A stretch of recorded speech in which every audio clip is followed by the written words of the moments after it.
Cette semaine, c'est l'enregistrement d'un entretien confidentiel qu'aurait eu Tanja avec des militants du MNSD de la région de Tawa qui défraie la chronique. Une information portée à la connaissance du public par l'unique quotidien privé, l'enquêteur, puis relayée par d'autres parutions de la place. Ainsi, le bi-hebdomadaire L'événement titre à sa une « Vie de la nation, le jeu trouble de Tanja ».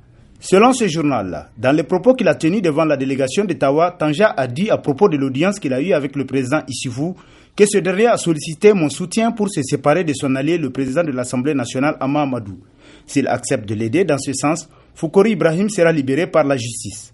S'agissant de ceux qui sont partis avec Issoufou, Tanja dit qu'ils sont partis chercher de quoi survivre, poursuit l'événement, puis d'ajouter que ces mêmes personnes étaient avec lui et aujourd'hui ils ne peuvent plus résister à la tentation et sont partis en leur nom rejoindre Issoufou.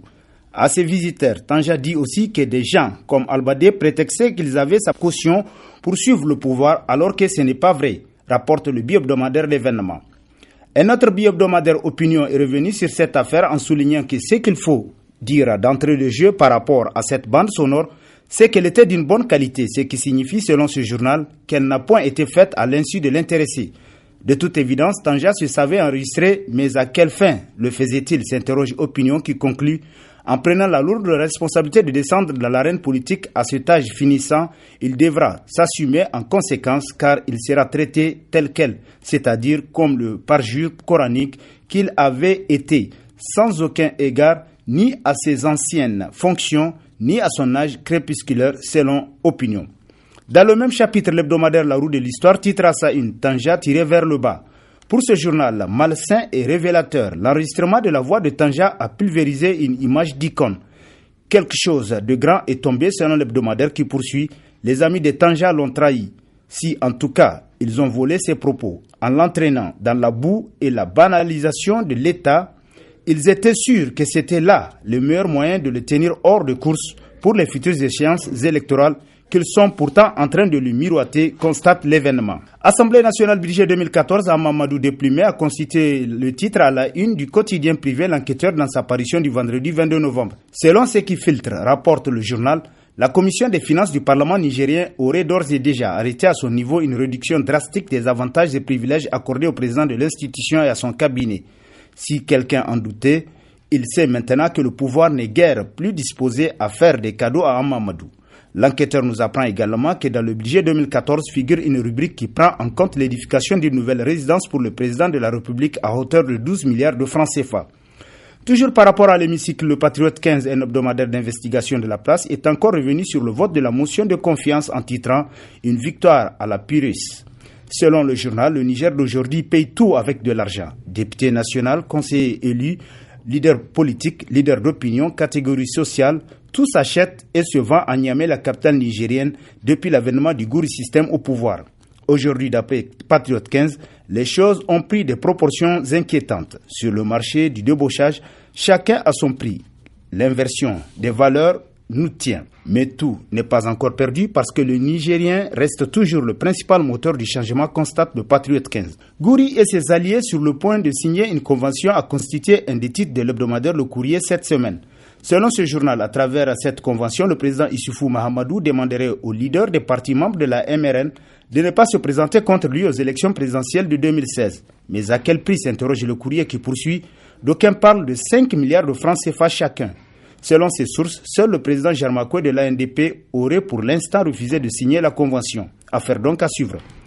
Persistance de la polémique sur l'affaire dite du prêt chinois, le pouvoir et l'opposition doivent aller vers la mise en place d'une commission d'enquête parlementaire, titre dans ses colonnes cette semaine l'hebdomadaire satirique La Griffe, alors que l'opposition persiste et signe qu'un prêt de 2 milliards de dollars a bel et bien été contracté par le Niger auprès de la banque Exim Bank de Chine contre hypothèque de 3 années de production du pétrole. Le pouvoir rétorque qu'il ne s'agit que d'un prêt d'1 milliard de dollars et que cela ne concerne en rien le pétrole nigérien, selon le journal qui s'interroge qui dit vrai et qui dit faux. Au regard de la cacophonie entretenue autour de cette affaire, qui est pourtant d'une grande importance pour le Niger, constate le satirique, la seule façon de clarifier les choses reste la mise en place d'une commission d'enquête parlementaire. L'opposition sort de sa léthargie et annonce les couleurs titres pour ça par l'autre hebdomadaire satirique Le Canard déchaîné. Selon le journal, procéder au démantèlement des partis politiques à travers le débauchage des militants à coups d'argent, de corruption massive, de passe-droit, de soutien contre-poste, marché public ou impunité, inciter et entretenir des factions dissidentes au sein des partis politiques, intimidés par des pressions, des menaces et chantages de toutes parts à l'endroit de l'opposition et même de certaines personnalités de la majorité,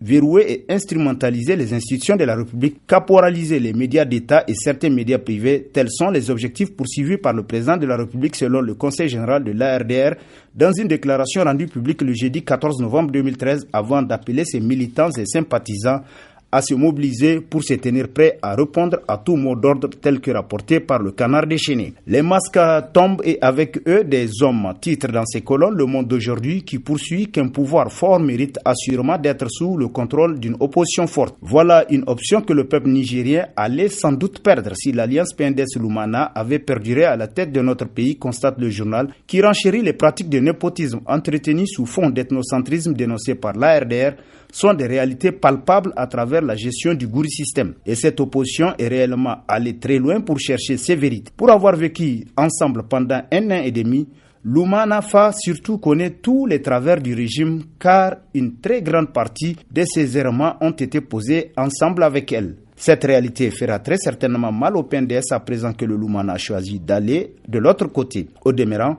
le peuple aura le bonheur de voir l'opposition politique exercer un contrôle efficace et rigoureux sur l'action gouvernementale, conclut Le Monde d'aujourd'hui. Ministère de la Santé qui cherche noise à l'ancien ministre de la Santé Soumana Sanda s'interroge l'hebdomadaire L'Actualité qui nous rappelle que c'est en la faveur de nombreux réaménagements du gouvernement et même dans l'optique de trouver la meilleure formule d'un gouvernement d'union nationale que Soumana Sanda a quitté ses fonctions de ministre. Mais l'on retiendra surtout de lui qu'il fut un ministre de la Santé très dynamique, voyageur dans les 4 coins du pays pour aller s'enquérir du bon fonctionnement des structures de santé publique. Même à l'occasion d'épidémies subites, le ministre de la Santé qu'il était ne se limitait pas au seul rapport écrit du personnel sur le terrain. Il vérifiait de lui-même et prenait aussitôt les décisions qui s'imposaient. Les partenaires techniques du secteur de la santé étaient unanimes sur un fait. Soumana Sanda est un prototype de bon responsable, constate l'hebdomadaire L'Actualité. Pour sa part, le mensuel Seda informe ses abonnés et fidèles lecteurs qu'après une période d'interruption, ce mensuel nigérien d'information générale et d'analyse est de nouveau dans les kiosques avec un dossier consacré au monde universitaire. C'est sur ce communiqué du journal Seda que prend fin cette rubrique hebdomadaire. Prochain rendez-vous dans une semaine, plaise à Dieu, avec toujours la même passion de vous servir. Bonne lecture et au revoir.